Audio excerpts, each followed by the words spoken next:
Hanka, ahojte, zdvíhaj mreže, to bude zase deň. Veď si poliala. Počkaj s mrežou. Pane, Sámko, normálny si, a ty čo mi tu chodíš s kuklou? No vieš čo, ja už som celá gombíky stlačáte, tu na koplaky robiť. Čo moje, čo si ideš? Idem dáky úver zvrtnúť, nehnevaj sa na mňa, som videla tú tvoju motorku, však tam ti visí ten výstup úplne. Čože? Ako tetaša, keby som čítala TV noviny, teda však taký púd, no ale vidíš, nie, tu sa krúti kreditka, kartičky, peniažky.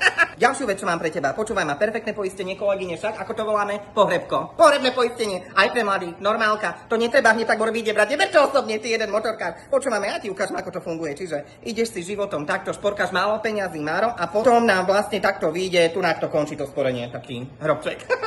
No, čo?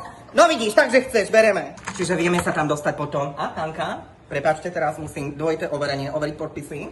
Týmto pádom začínam dvojité overenie. Kedy mi kúpite to namáčadlo, Hanka? Toto sa už, bože. Aha, vidíš? Idem, hej, overujem teraz, pani, môžete sa naučiť. Hej. Čiže... Mirka, máme klientku, chod sa pýtať, prečo je tu.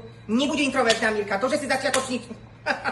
Dobrý deň, nech sa páči, prečo ste prišli? Nie interbanking, internet banking. No, aplikácia sa ako volá? No, Georgia, aj tak sa dá, George. Najlepšie na Slovensku, poďte, ideme to zaplatiť. Mirka.